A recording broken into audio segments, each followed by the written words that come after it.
Bienvenidos a Justicia TV Noticias. Amigos, les saluda Liliana Choi y Giovanna Argandoña, listas ya para darle la mejor información. Vamos ya con nuestros titulares.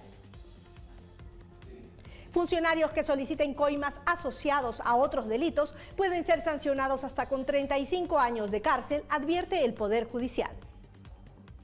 Dictan detención preliminar a jefe de comisaría en Arequipa. Lo acusan de cobrar dinero a dueños de locales nocturnos para permitirles seguir operando. Dirigente de Mujeres Aguajún denuncia que 700 habrían sido los casos de menores abusadas sexualmente por sus profesores en Amazonas en los últimos años. Poder Judicial dicta sentencia a militares acusados de violar sistemáticamente a mujeres en comunidades de Huancavelica en los años 80. En Los Misioneros del Mal se llama una peligrosa banda de extorsionadores en San Juan de Miraflores que por fin estas tras las rejas. El grupo Terna de la policía les hizo un seguimiento y tras recabar las pruebas de las amenazas a sus víctimas logró detenerlos. Ahora serán juzgados por sus delitos. Veamos. Apunta la moto, apunta la placa, apunta la placa. Adelante, sigue adelante. Puta, me voy a chocar, me voy a chocar. Ahí está, lo voy a cerrar. Párate, concha tu madre. Policía, no te eterna. ¿Y por qué lo estás llamando a él? Si yo te enseño tu celular y compruebo con el celular de él que hay llamadas, ¿por qué lo llamas? Te pregunto por qué lo llamas. Mira la cámara, ¿por qué lo llamas? ¿Cuándo robó la moto? ¿Cuándo robó la moto? ¿Por qué lo llamas? Maestro, porque me quería comunicar con él. ¿Por qué? Pues, ¿por qué? Estamos comiendo, bro. Dos extranjeros de nacionalidad venezolana trataron de confundir a los efectivos policiales de sus presuntos hechos delictivos, luego de un intento de extorsión en San Juan de Miraflores. En este momento el grupo Terna está capturando a dos sujetos.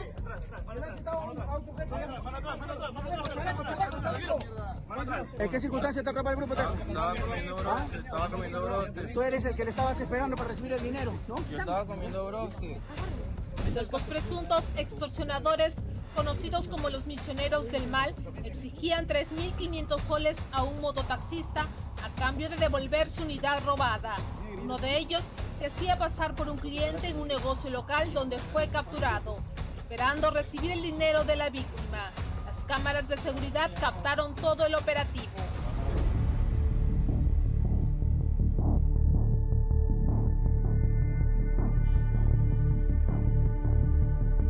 Yo trabajo en la tienda Totus Atopongo. ¿Ya? Y es de ahí donde me han acercado como pasajero. Te han tomado la moto como pasajero. ¿Y cuántas cuadras más adelante te han robado? Por lo menos 15 minutos de trayectoria. ¿Ya? Llegaste a un punto. Luego, en una persecución, el grupo Terna capturó al cómplice, quien esperaba con la mototaxi robada a pocas cuadras del lugar. Ya se la moto. Apunta la placa. Policía, no te eterna.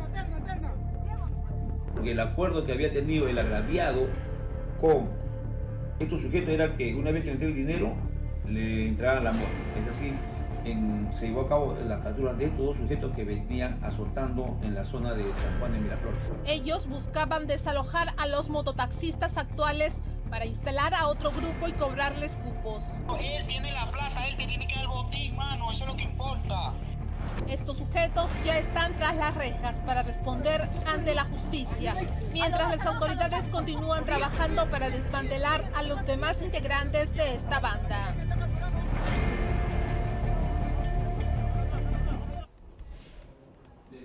Y fueron puestos a disposición del Poder Judicial los integrantes de otra banda denominada los Gángsters del Cono Norte, los mismos que se dedicaban a la extorsión, robo, sicariato y tráfico de drogas. Karim Vallejos nos amplía. Uno a uno cayeron los gota a gota.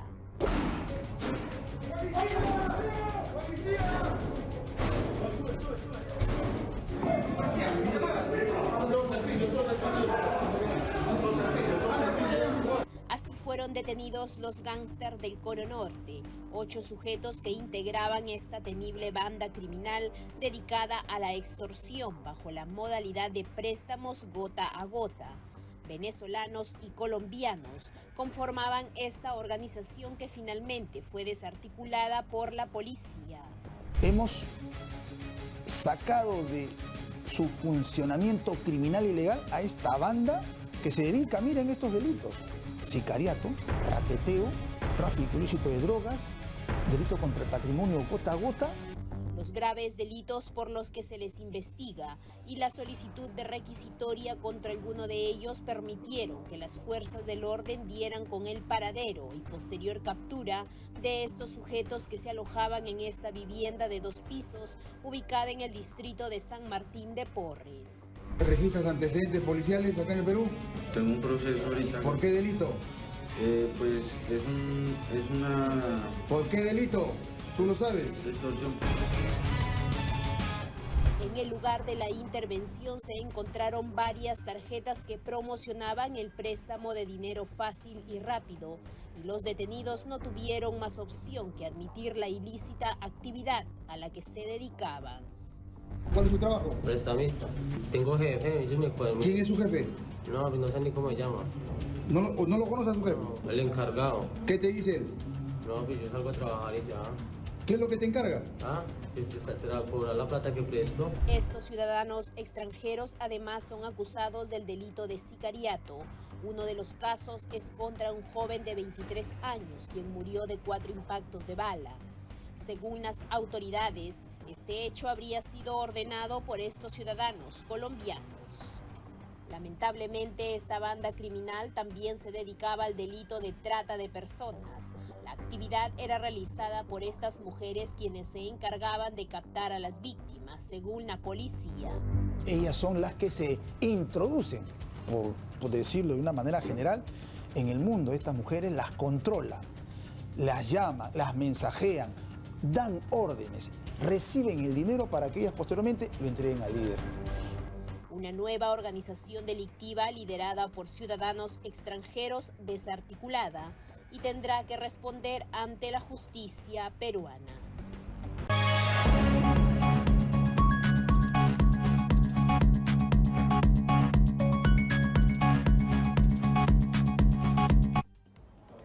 Y a propósito de estas bandas dedicadas a la extorsión y el sicariato, les contamos que Trujillo es una de las ciudades más afectadas por la delincuencia juvenil. Tenemos un enlace con el coronel Víctor Reboredo, jefe del Grupo Especial contra la Criminalidad de esta región. Está con él Pedro Concepción de TV Como, nuestro canal aliado. Muy buenas tardes, Pedro. Buenas tardes, coronel. Gracias por atendernos esta tarde. Muy buenas tardes, amigos de Justicia TV. La verdad, un tema bastante importante ahora. ¿Cómo se han incrementado estas bandas juveniles en Trujillo? Sabemos que tiene usted un gran reto, ya lleva algunos meses en esa ciudad norteña, muy peligrosa por cierto. ¿Cómo se han incrementado las bandas y cómo las organizaciones criminales usan a los jóvenes para cometer los delitos? Señorita periodista, muy buenas tardes. En primer lugar, gracias por la invitación. Reciban a través de su prestigioso medio el saludo de nuestro señor Comandante General de la Policía Nacional del Perú y de todos los miembros de la Policía Nacional del Perú, a quienes en este momento nos honramos en representar. Referente a la pregunta que usted me indica, es un fenómeno social que no solamente afecta a Trujillo, definitivamente es un tema debido a problemas de carácter motivacional en los jóvenes, donde muchos de ellos, cuyos padres, tipo el modelo de Gringacho y otras personas provenientes de hogares con problemas difusos, con padres dedicados al alcoholismo, la drogadicción, definitivamente son captados aisladamente por estas personas dedicadas a los delitos que usted indica, como son la extorsión, como son el tráfico de terrenos y como es el sicariato. Coronel, muy buenas tardes. Giovanna Argandoña los saluda. Coronel, veíamos en imágenes hace unos instantes precisamente unos delincuentes, unos sicarios que arremeten contra una familia justamente en el Día del Padre hace algunos días. ¿Se sabe quién está detrás de este ataque?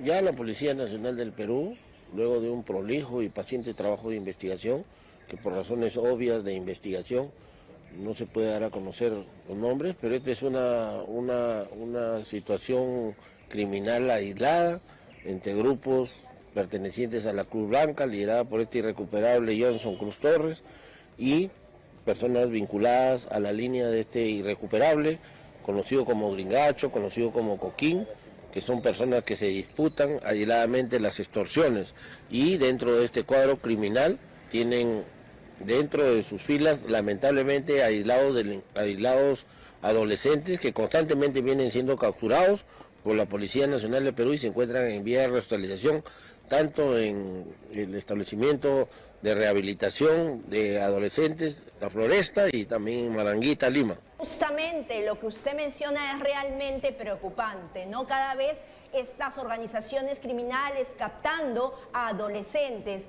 Precisamente nosotros sabemos que usted ha hecho un interrogatorio a varios de ellos. Vamos a poner en pantalla precisamente cuando adolescentes le confiesan cómo perpetraron pues estos crímenes. ¿Cuántos años tienes, hijito? 16. 16 años. ¿Hasta qué año has estudiado, hijito? Hasta tercero. Tercero secundaria. ¿Y cuál fue tu participación en el homicidio de ese señor? Me mandaron a bajarlo, ¿no? Ya. ¿Qué llevaste para bajarlo? Una pistola, una Taurus. ¿Ah? Una Taurus. Una Taurus. ¿Cuántos disparos le efectuaste? 3. ¿Cuántos disparos dice que le das? 3. ¿En qué parte? En el pecho. A ver, a ver, ¿cómo dispara? Ya. Coronel, hemos visto esta confesión escalofriante de uno de estos jóvenes, cómo le cuenta cómo atacó a una persona. ¿De qué manera ellos se entrenan en el uso de armas de fuego? ¿De dónde las consiguen o quiénes los aleccionan?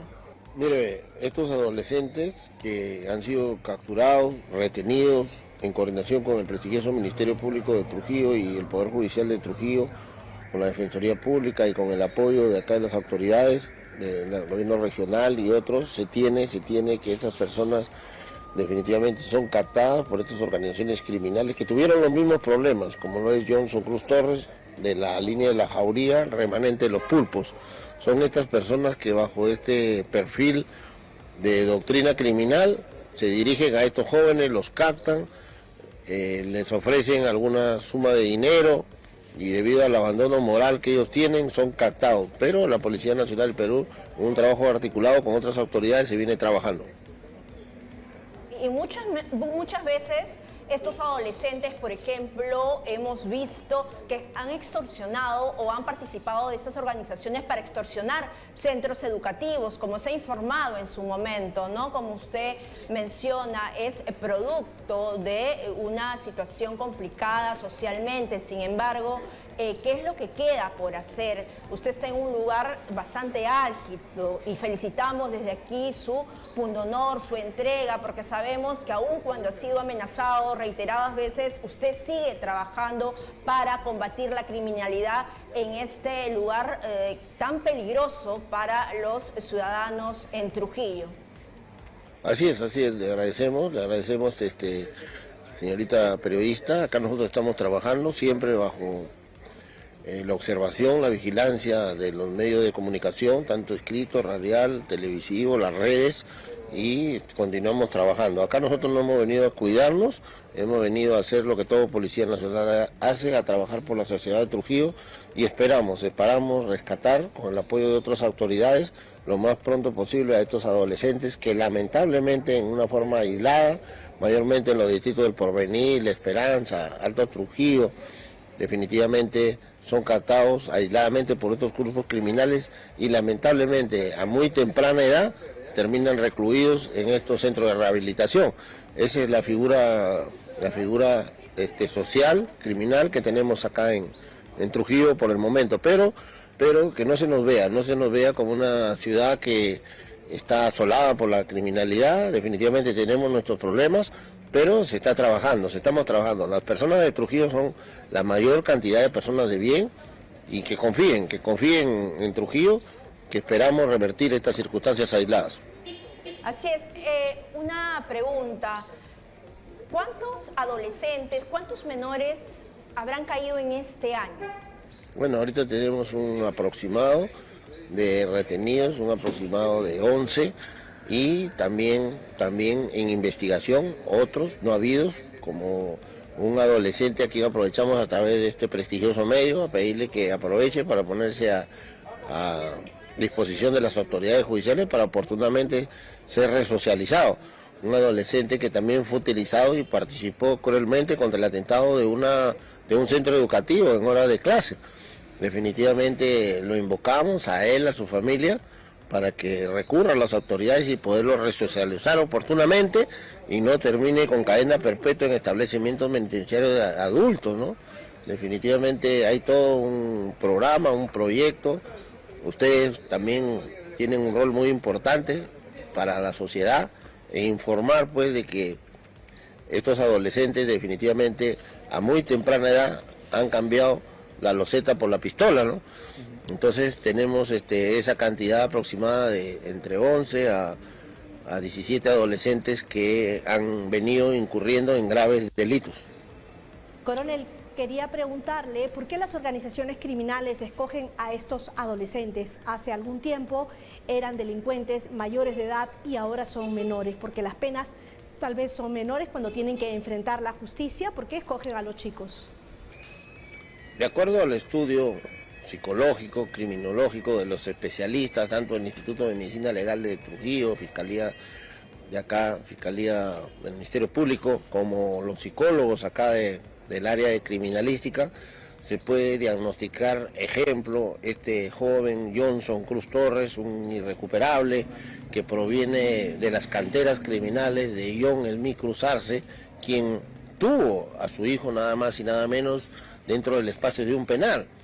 Definitivamente esta continuidad biológica criminal es quien procrea lamentablemente aisladamente estos adolescentes que bajo ese perfil tratan de introducir en este submundo lamentablemente a otros adolescentes. Entonces es un perfil de carácter criminal y también lógicamente como una sociedad en lugares aislados como es el Alto Trujillo, el Porvenir, captan estas personas. Es el caso de los pulpitos, por ejemplo, que son familia de Johnson, de la familia Cruz Arce. Excelente pregunta, señor periodista. Usted conoce el tema, usted día a día está con nosotros y usted sabe la situación que está pasando. Definitivamente no es alentador, pero en los últimos días un trabajo liderado por mi general Zavala, quien es el líder de esta lucha contra la criminalidad con el coronel Guapaya. Se logró intervenir lamentablemente a un adolescente quien nada más y nada menos era familiar de esta semilla biológica criminal irrecuperable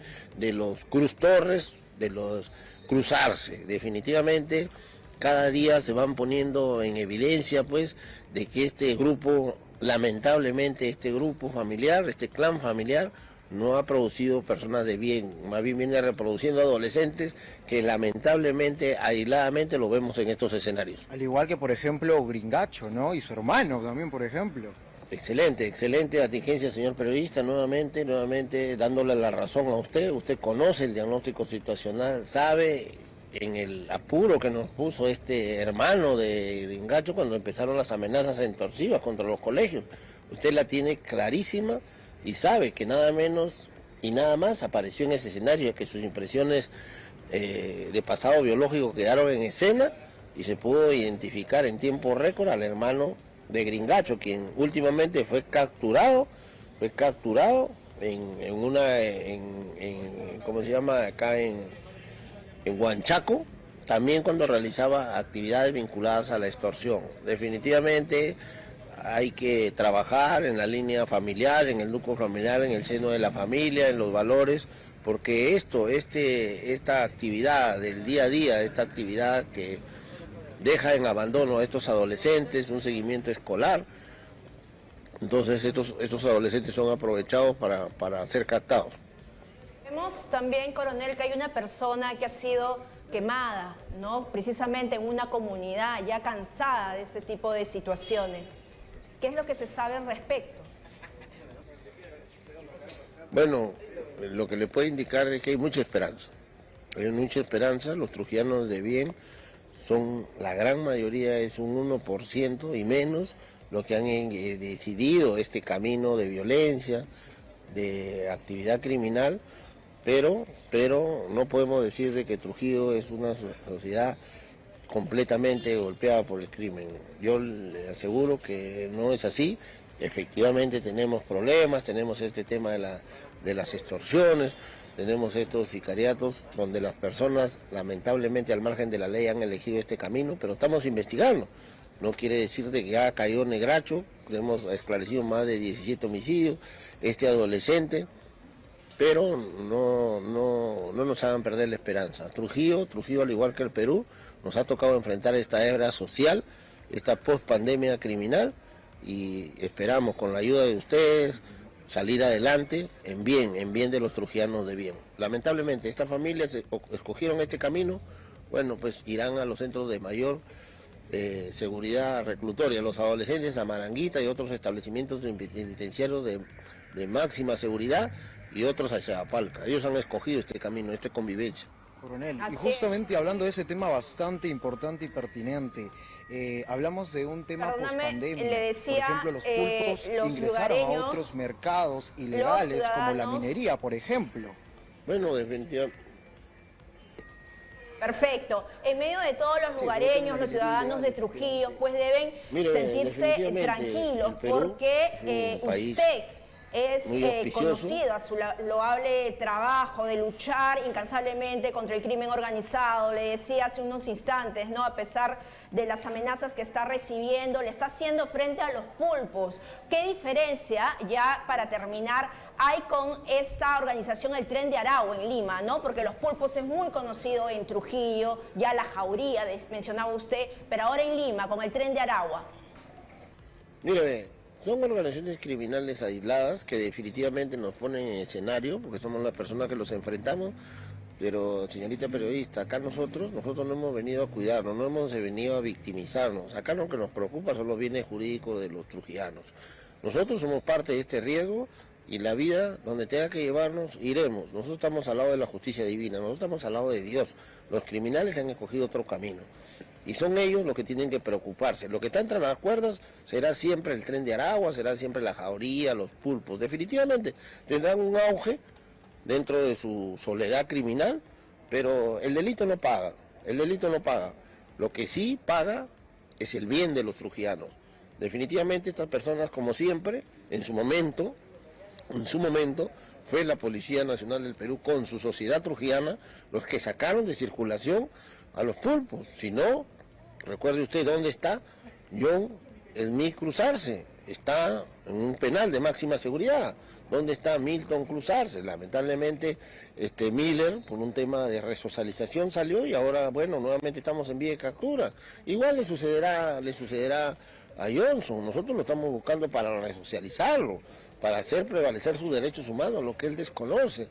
No le demos tribuna a estos señores, démosle tribuna a los trujillanos de bien, que quieren el día a día. Lógicamente, ¿debe haber un control social? Claro que sí, tiene que haber un control social. Exigir los resultados, estamos para eso. Hemos venido a trabajar. Y justamente de ese tema, ¿no? Hablando del Tren de Aragua y los pulpos, ¿el nivel de violencia es igual entre ambas bandas? ¿O ha notado quizás que, por ejemplo, en la banda de raíces venezolanas todavía hay mucha más agresividad, más violencia? Usted que ha conocido y ha entrado a fondo a esos temas cuando estuvo en Lima, en el área de homicidios. Definitivamente, usted sabe que últimamente hemos capturado a ciudadanos venezolanos acá que participaron en execrables asesinatos de un peruano, posteriormente de un venezolano. Por el momento tenemos un desaparecido, pero ya hemos capturado, ubicamos un DJ que era conocido en la música de estas personas vinculadas a este grupo criminal. Por suerte, por el momento no tenemos mucha presencia acá en Trujillo, gracias a la estrategia de mi general Zavala. Sin embargo, no dejamos de mirarlo. Definitivamente existe una distancia entre la criminalidad, la ferocidad de los secuaces de Niño Guerrero y la línea criminal de los secuaces de los Cruzarse. Definitivamente son personas que han tenido una guerra interna, social, con zonas liberadas. Acá no lo tenemos, ni lo vamos a permitir, pero existen comportamientos criminales distantes. Coronel, muchísimas gracias por este enlace y por atendernos. Gracias también a Pedro Concepción por este enlace desde Trujillo. Así es, Lili, y hay que recordar que el Poder Judicial ya ha advertido que la extorsión a colegios se sanciona hasta con 25 años de cárcel. Así es. La siguiente nota es lamentable. El jefe de la comisaría de Mariscal Castilla en Arequipa fue detenido presuntamente por cobrar cupos a los dueños de locales nocturnos. En la intervención se le encontró 60.000 soles que serían parte de los sobornos que habría recibido junto a 2 cómplices. El Poder Judicial ya le dictó detención preliminar. El jefe de la comisaría de Mariscal Castilla, mayor Víctor Raúl Gareondo Ramos, el suboficial de tercera, Gianfranco Elvis Correjo Vázquez y Tomás Choque Medrano, permanecerán con 7 días de detención preliminar dictada por el Poder Judicial en Arequipa. Los 3 fueron intervenidos la madrugada del martes por estar implicado en el cobro de cupos a dueños de locales nocturnos en el distrito de Cerro Colorado. Durante la operación, se incautaron cerca de 60.000 soles en la comisaría de Mariscal Castilla, dinero que se presume sería producto de extorsiones a los propietarios de estos negocios. Las investigaciones revelaron que la esposa de Tomás Choque Medrano desempeñaba un rol crucial en la extorsión, al ser repartidora de cerveza en los locales y servir como nexo entre los dueños y el mal efectivo. Gareondo Ramos exigía pagos de hasta 2.500 soles mensuales por local. En caso de retrasos en los pagos, se intensificaban los operativos de control de identidad en los establecimientos, según uno de los afectados. El jefe de la 9ª Macrorregión Policial, general Colín Sim Galván, detalló que la denuncia se recibió hace 3 meses y desde entonces se inició una investigación en coordinación con la Fiscalía. Los cargos que enfrentan los detenidos incluyen concusión, cohecho pasivo propio en el ejercicio de la función policial y pertenencia a una banda criminal.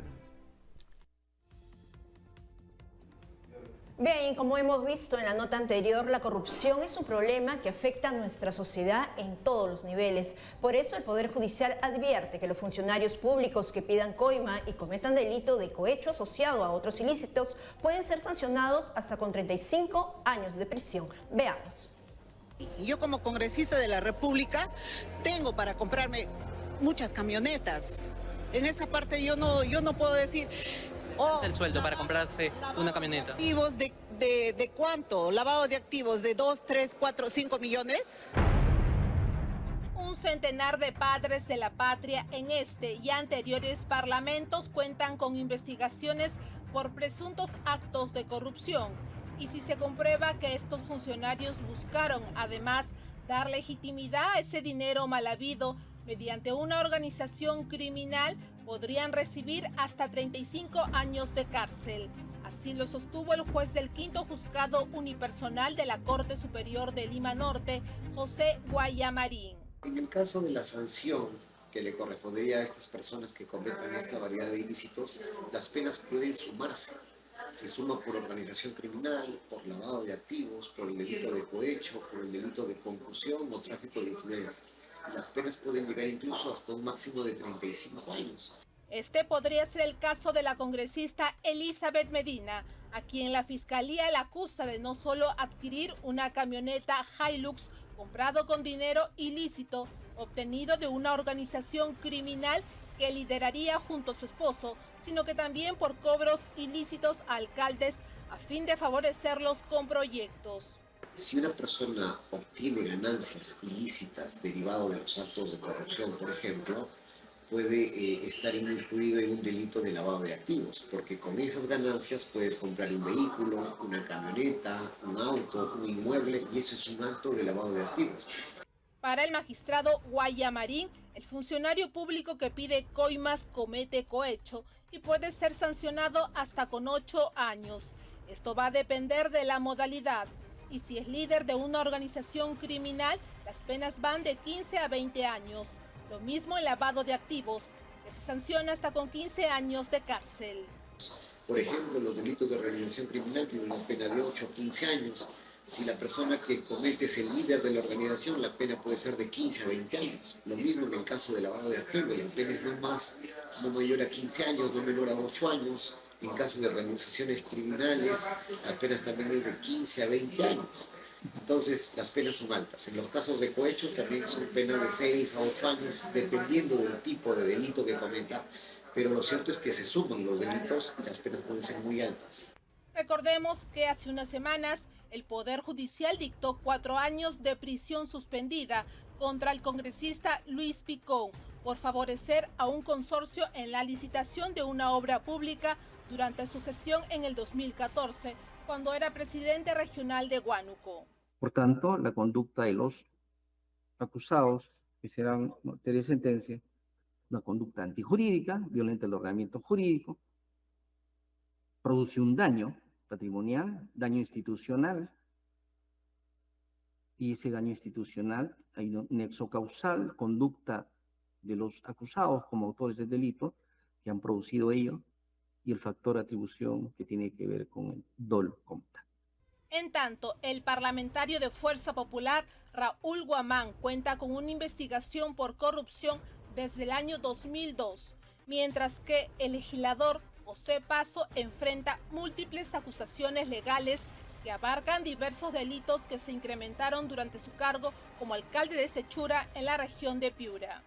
Si la persona ya permanentemente tiene una estructura para cometer estos delitos, puede incluso cometer el delito de organización criminal, porque tiene presupuestos, ¿no? Permanencia, un rol específico de cada persona, en un ámbito y lugar. Entonces perfectamente puede calzar en un delito de organización criminal, lavado de activos, cohecho, tráfico de influencias, concusión y otros delitos que el ente persecutor pueda determinar.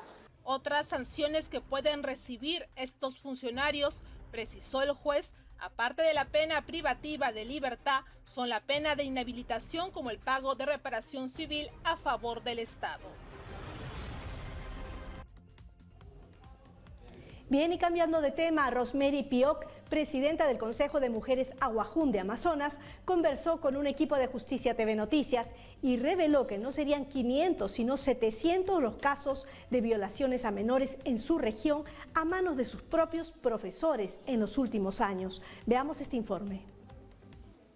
Serían más los casos de abusos sexuales y acoso a menores de edad en la comunidad Aguajún, según nos reveló la presidenta del Consejo de Mujeres Aguajún, Rosemary Pioc, quien dio a conocer esta lamentable cifra en una entrevista para Justicia TV. Hemos hecho la denuncia pública también a todos los medios por las 524, pero ahora se está incrementando a 700, y eso que se va a triplicar, porque esa es la realidad cruda que se vive ahí en el territorio. Ante esta situación y de no encontrar una solución, anunció que seguirán con el proceso de denunciar públicamente estos actos y a través del Consejo de Mujeres que ella lidera, pondrán en marcha su plan y ruta de trabajo. Si esto en un mes no se encuentra solución, vamos a levantarnos con más fuerza las mujeres, porque estamos muy organizadas, muy formalmente organizadas, y tenemos una ruta de trabajo y queremos que esa ruta de trabajo se cumpla desde el territorio.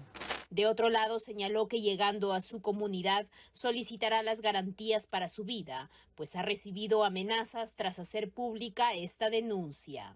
Pero sí, en mi territorio tengo que ir a hacer las denuncias también, como primer proceso pedir garantías, ¿no? Pero no me da miedo, de verdad. Tengo la fortaleza, esa fuerza de seguir denunciando.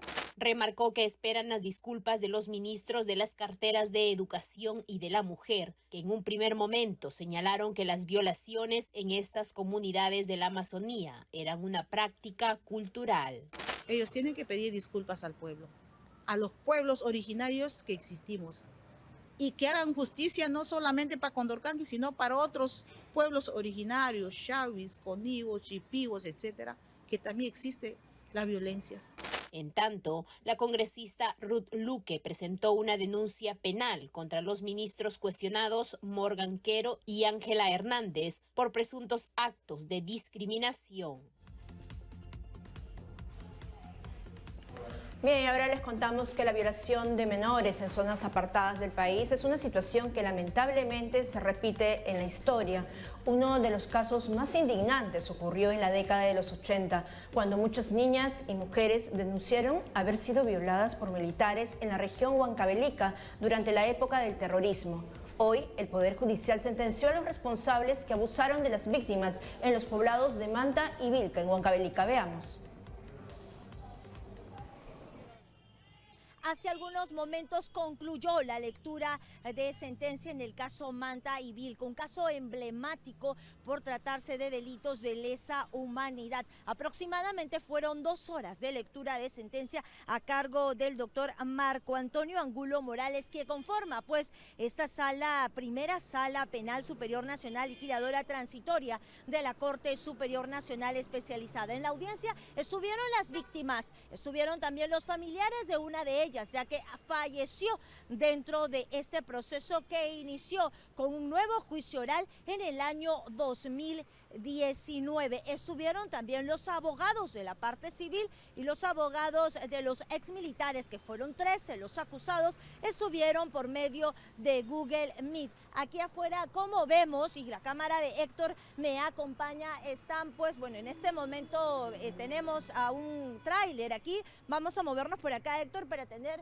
la imagen. Ahí está la imagen de las víctimas que vienen pues desde estos distritos alejados de Manta y Vilca, de la provincia de Huancavelica. Después de 40 años, ellas han escuchado atentamente esta lectura de sentencia que, como les comentaba, ha durado aproximadamente 2 horas. 13 fueron los procesados, 13 los exmilitares, 13 las personas que dejaron pues estas secuelas en las mujeres.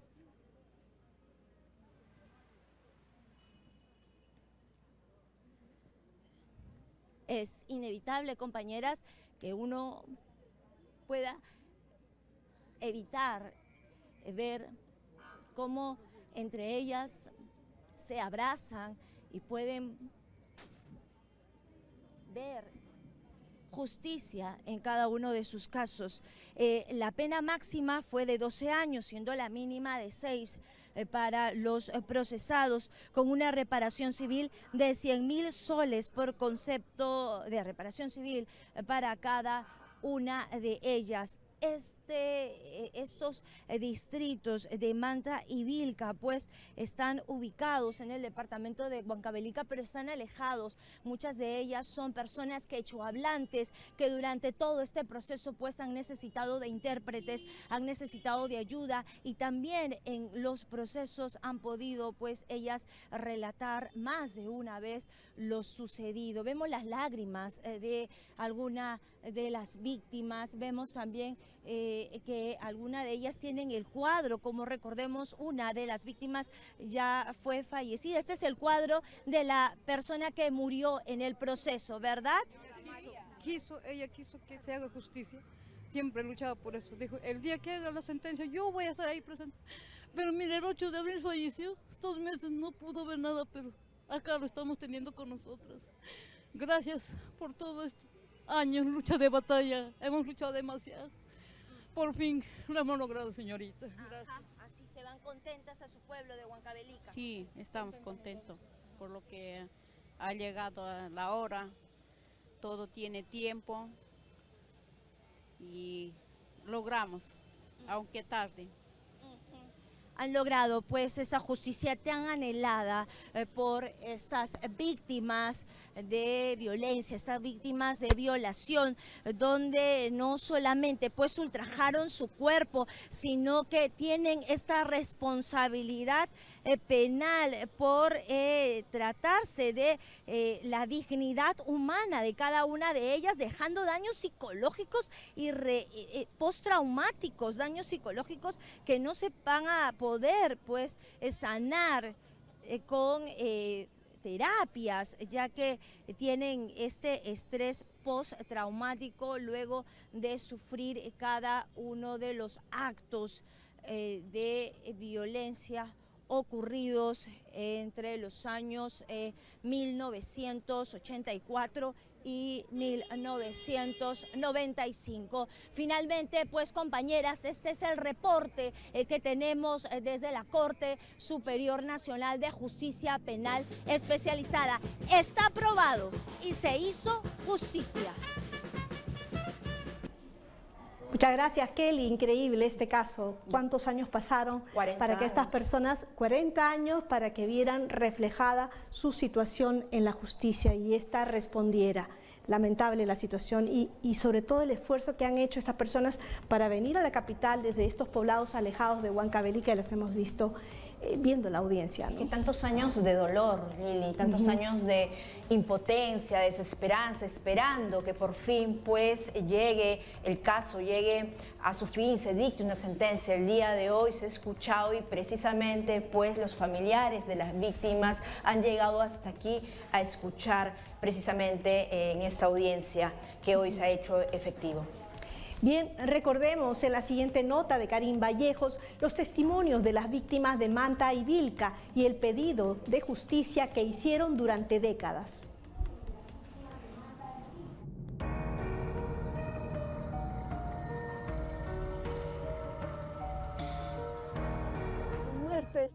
Yo no estaba viva, señorita, yo no estaba viva ese rato, estaba muerta en vida, estaba señorita.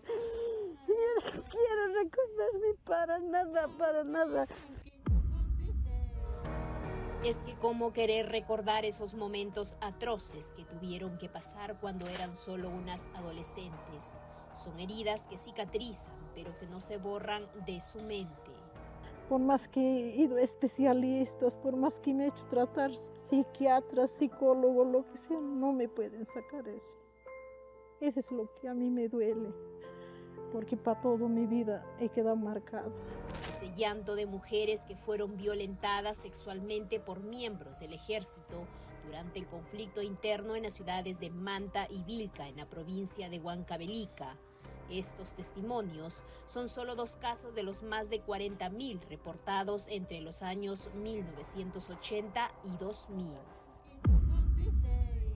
Han pasado 40 años desde aquella vez que el gobierno de turno ordenó que bases militares se instalaran en Manta y Vilca como respuesta a las acciones de Sendero Luminoso en esa zona del país.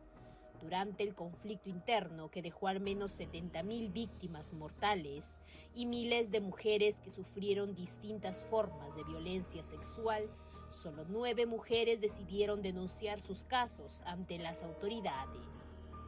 13 exmiembros del ejército peruano fueron procesados ante la justicia, acusados de abusar de adolescentes de entre 14 y 16 años de edad. Estos vejámenes fueron realizados hasta de manera grupal y en muchos casos las víctimas quedaron embarazadas de sus agresores. Varios ya me agarraron mi mano, mi pie en el suelo me han estirado y mi boca. Yo sentí que era con su toalla que me haga amarrado mi boca para no gritar. Y así se abusaron de mí. El otro salía, el otro, así han terminado. Yo no pude hacer nada. Con la creación de la Comisión de la Verdad y Reconciliación, se conoció la real magnitud de la violencia ejercida tanto por los senderistas como por los militares contra la población de Huancavelica y sobre todo contra las adolescentes. La CBR concluyó que la violencia sexual fue una práctica persistente y cotidiana en las zonas de Manta y Vilca. Lo que causó indignación fue que el 83% de las vejaciones habrían sido cometidas por miembros del ejército peruano, que supuestamente fueron enviados a proteger a la población.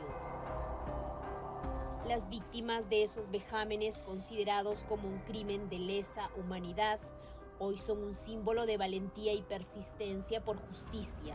Estas mujeres, seguramente luciendo algunas canas blancas, por fin escucharán la sentencia que cerrará el amargo capítulo que tuvieron que vivir.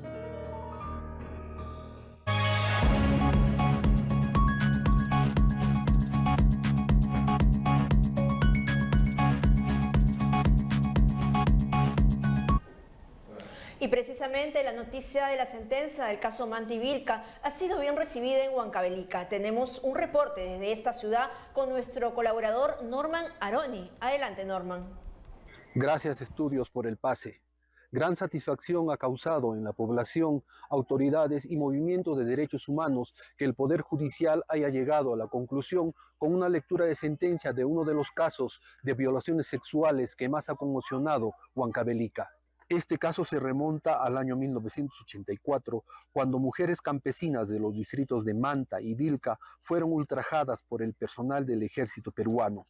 Según la Comisión de la Verdad y Reconciliación Nacional, estas violaciones se produjeron hasta el año 1998.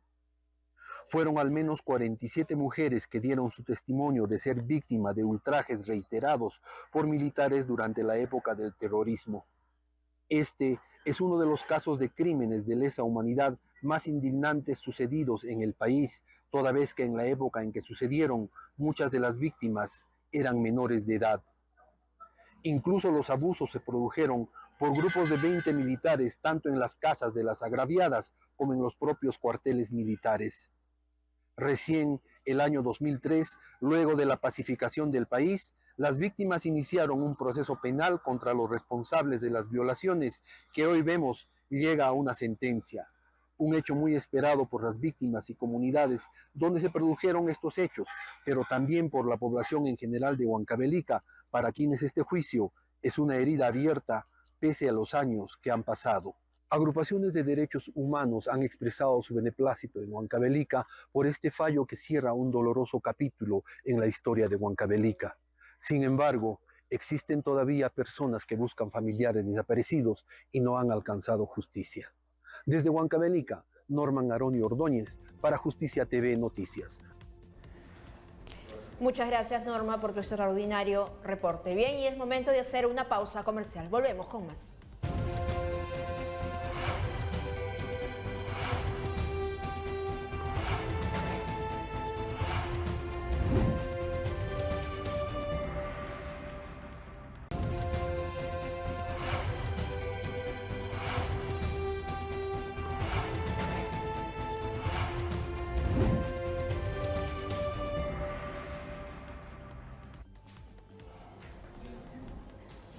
Bien, empezamos con informes de nuestras regiones en Justicia TV Noticias.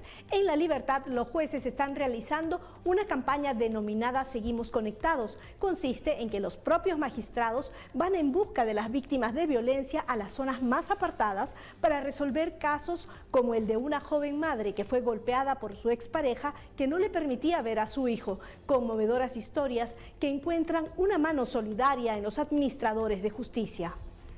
Justicia itinerante a favor de las víctimas de violencia. Jueces y juezas de la Corte Superior de Justicia de La Libertad se hicieron presentes en las viviendas de las víctimas de agresión para verificar in situ el estado en el que se encuentran y realizar las acciones para salvaguardar su integridad.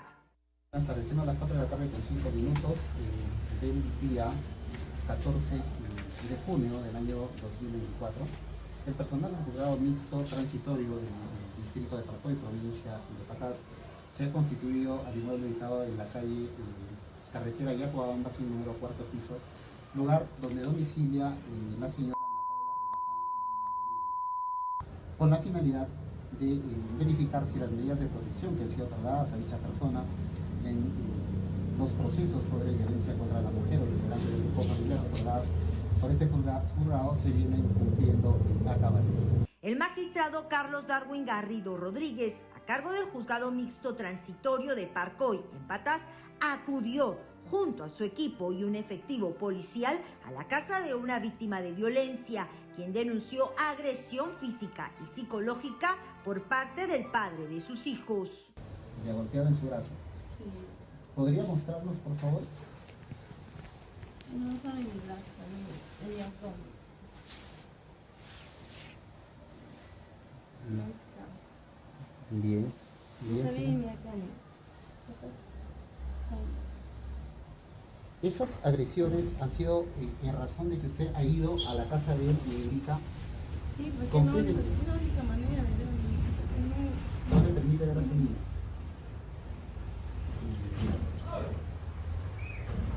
Yo le digo a todas los lugares para poder verlo.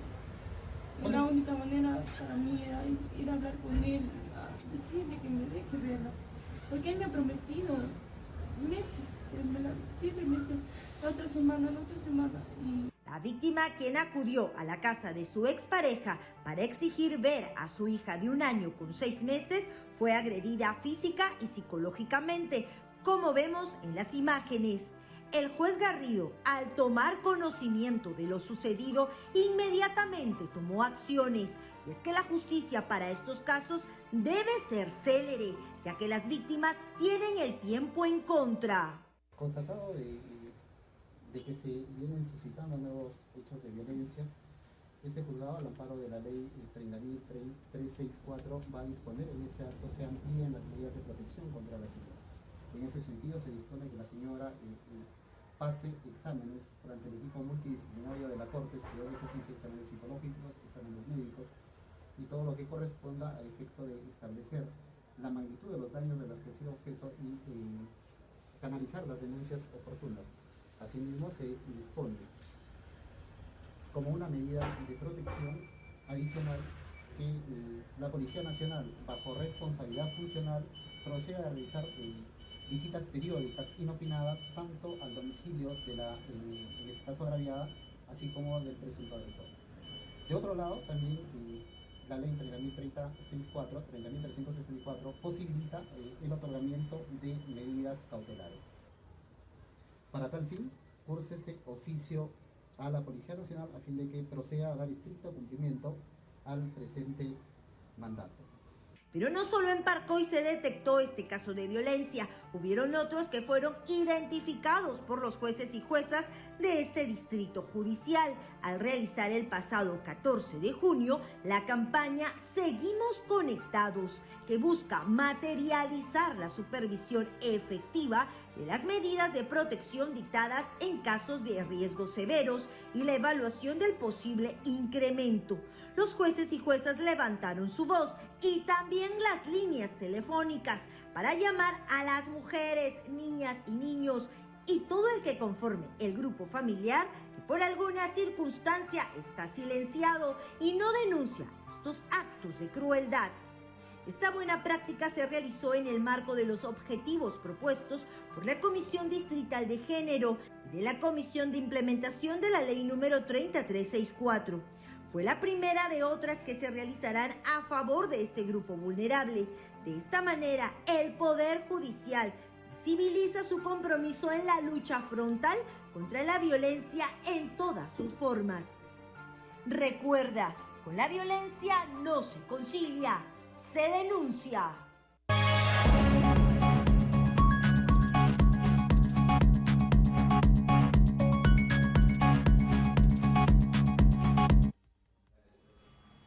Bien, queremos felicitar a los jueces de la Corte de la Libertad por ese excepcional trabajo. Justamente nos encontramos conectados vía Meet con el juez Félix Enrique Ramírez, presidente de la Comisión de Género de la Corte de la Libertad, para hablar de esta labor social a favor de las víctimas de violencia. Muy buenas tardes, buenas noches ya, doctor.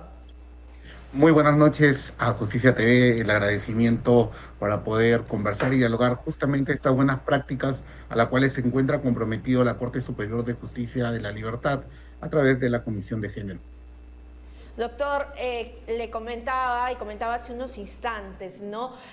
Algunas veces los demandantes pensaban, ¿no?, que los jueces eran las personas de repente difíciles de llegar, difíciles de que su voz sea escuchada, pero ahora en esta gestión vemos a una justicia con rostro humano y para muestra un botón hemos visto en la nota que precedió que el juez ha escuchado a la víctima, no solamente la ha escuchado, la ha llamado, ha ido a la casa, ha visto los moretones que tenía en el cuerpo y ha constatado in situ el drama que vive.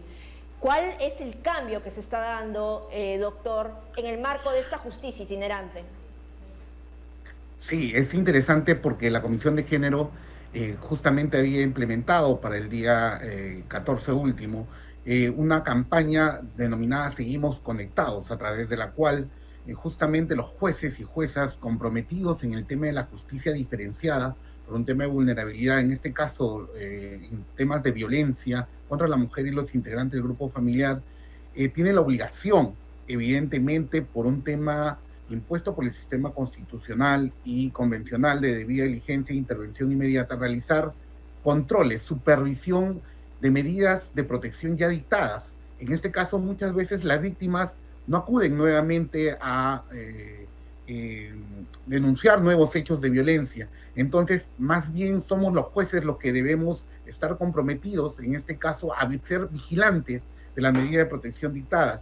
Esta buena práctica que se ha realizado en diferentes lugares de la Corte Superior de Justicia de la Libertad, como Trujillo, Chepén, Paiján, Virú, la zona más alejada, como han podido apreciar, es Parcoy, ¿no? Un lugar muy alejado. Se había dictado una medida de protección, ¿no?, en referencia a la víctima y también en favor de del niño, ¿no?, en cuanto a un régimen incluso de visitas como una medida cautelar dentro de las medidas de protección. Justamente en el marco de este proyecto son los jueces los que se llaman, comunican, ¿no?, vigilan y se entrevistan vía telefónica con las víctimas. En ese momento se toman ciertas decisiones. Este ha sido un caso muy sui generis porque se genera que la víctima había sido nuevamente violentada, pero no había acudido al Poder Judicial. Entendió muy comprometido el juez Carlos Garrido Rodríguez, juez del Juzgado Mixto Transitorio de Parcoy, en un tema que está considerado como lo ha señalado, un tema de empatía constitucional, es decir, en una justicia más adaptada y diferenciada a las personas más vulnerables. Acudió luego de la llamada telefónica, se percató de la situación y a efectos de verificar, se constituyó inmediatamente en el lugar con el personal del juzgado, en el domicilio, para verificar in situ y tomar justamente esos indicadores, esos indicios, como ustedes han podido señalar, con fotografías, videos, porque muchas veces la víctima no acude ni siquiera al médico legista para registrar un hecho tan evidente como la violencia ejercida, y tomar las medidas in situ de manera oral, como se ha generado, en el marco de la defensa de los derechos de la mujer, pero sobre todo aplicando un tema de justicia itinerante, es decir, la justicia donde en los casos de vulnerabilidad hay un compromiso total de los jueces y juezas de la libertad de atacar este gran flagelo de la violencia. Entonces es un compromiso que se ha generado, y dentro de este programa, este proyecto, esta buena práctica que venimos realizando ya en la Corte de la Libertad, son los jueces, no el personal, no de repente, digamos, la intervención de terceros para vigilar. Son los mismos jueces y juezas para que perciba también el justiciable que estamos cerca de ellos por un tema de inmediatez, un tema de protección, un tema muy comprometido con el tema de equidad. La desigualdad siempre debe ser compensada, y esto está obligado, están obligados los magistrados, los jueces y juezas en estos casos de violencia contra la mujer y los integrantes del grupo familiar. Y se tomó las medidas correctivas en el acto, de manera oral, de manera presencial, con todos los actores que estamos involucrados en el tema de violencia contra la mujer. Doctor Ramírez, le quería preguntar, no cabe duda del esfuerzo que están haciendo los jueces en este marco de la justicia itinerante por llegar a estas víctimas, pero ¿reciben también el respaldo de otras autoridades, por ejemplo de la policía, cuando ustedes dictan las medidas de restricción o de alejamiento? ¿Hay un policía en esas localidades apartadas que custodie que el agresor no se acerque a la víctima o a su casa? Sí, justamente. Hay evidentemente actos complementarios como el botón de pánico, pero en lugares alejados, nosotros le llamamos barrera de acceso a la justicia, es decir, donde la presencia de la policía, los efectivos. Ustedes han podido apreciar que, por ejemplo, en el marco de este proyecto de buena práctica de Seguimos Conectados, ya habíamos coordinado previamente con todas las instituciones involucradas, Policía Nacional, ¿no?, las comisarías del sector, para que nos presten un apoyo, ¿no?, en forma coordinada. La coordinación debe ser liderada evidentemente por quienes estamos obligados a cumplir los estándares internacionales de defensa del derecho a la mujer, que son los jueces. Y en este marco habíamos hecho la coordinación, es decir, hemos tomado de cierta manera aleatoriamente ciertos procesos para el tema de la vigilancia, y nos hemos apreciado muchos de los casos que se han visto, uno de ellos el que estamos exponiendo en este acto. Entonces hay un tema de articulación del trabajo que se tiene que hacer, y es justamente lo que queremos liderar a través de la Corte de la Libertad, en este marco de esta tutela diferenciada, este rompimiento de barreras burocráticas que muchas veces se presentan, esta justicia adaptada que tiene que estar de lleno a involucrarse, ¿no? Y sobre todo corregir estas situaciones que se vienen generando de violencia contra la mujer y los integrantes del grupo familiar. En este caso, no solamente la mujer, sino también el niño, por el tema de relación afectiva con su señora madre. Nos preocupaba, como usted dice, pues no solamente el caso de esta madre, sino la de su niño, ¿no? Porque entendemos que si este sujeto ha golpeado a esta señorita, a esta madre de familia, a esta señora, ¿qué será de su hijo, de su menor hijo de 1 año y 6 meses, ¿no? ¿Qué seguimiento se le está haciendo? En este momento estaría corriendo peligro. Efectivamente, se dictan nuevas medidas un poco más efectivas para el caso concreto, ¿no? Al margen de las intervenciones del tema de remitir copias por el tema de carácter penal, es que el juez ha dictado medida de protección correspondiente con ayuda de la policía para dar garantía. En esos casos, por ejemplo, donde hay un grado de vulnerabilidad muy alto, a través del test de vulnerabilidad, hay una mujer víctima de violencia, que es un sujeto de derecho, el grupo vulnerable, el niño, ¿no? La situación de pobreza que muchas veces se encuentran, son varios factores que se encuentran que obligan al juez a hacer un ajuste del procedimiento, de una intervención más diferencial, ¿no? Compensable, ¿no? Intervenir. Los jueces estamos obligados, y en este caso es un tema de buena práctica, de acudir. Los jueces han acudido a raíz de la llamada telefónica, verificando la aflicción en la que se encontraba, la situación grave en la que se encontraba ella y su menor hijo, ha tenido que el juez acudir de esa manera al domicilio donde se ha encontrado para hacer la entrevista directa. Entonces, esos son casos muy particulares que sensibilizan, ¿no?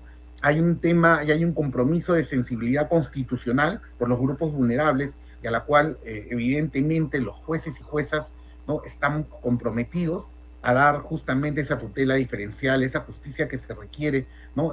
Sabemos que es muy difícil, que hay que romper barreras burocráticas de acceso que se presentan de tipo organizacional, ¿no? De tipo institucional, pero tenemos que seguir avanzando en esta lucha frontal contra la violencia contra la mujer y los integrantes del grupo. Muy bien, doctor Ramírez, le agradecemos mucho, gran trabajo el que está haciendo usted y su equipo.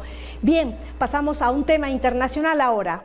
La justicia norteamericana impuso la pena de cadena perpetua a un hombre de 23 años que en el 2022 ingresó a un bar para personas LGTB y asesinó a 5, dejando heridas de bala a otras 19. El sujeto fue hallado culpable de 74 cargos federales relacionados con delitos de odio y tenencia ilegal de armas.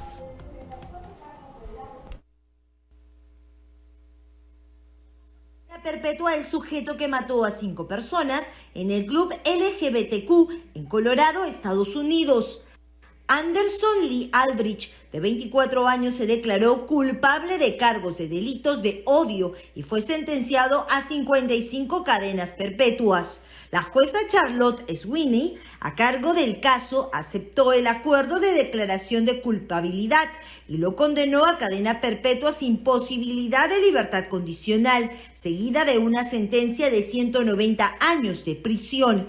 El 19 de noviembre de 2022, el sujeto entró en el local Club Q en Colorado Springs, donde de una manera sangrienta abrió fuego contra las personas que se encontraban ahí, quienes conformaban la comunidad LGBTQ, dejando además de los 5 fallecidos, 19 personas heridas. A pesar de aceptar su culpabilidad, en ningún momento tuvo signos de arrepentimiento o de pedir perdón a los familiares de las víctimas. Nos ganó el tiempo, no hay tiempo para más. Con ustedes será hasta mañana a las 6 de la tarde. Hasta mañana, permiso.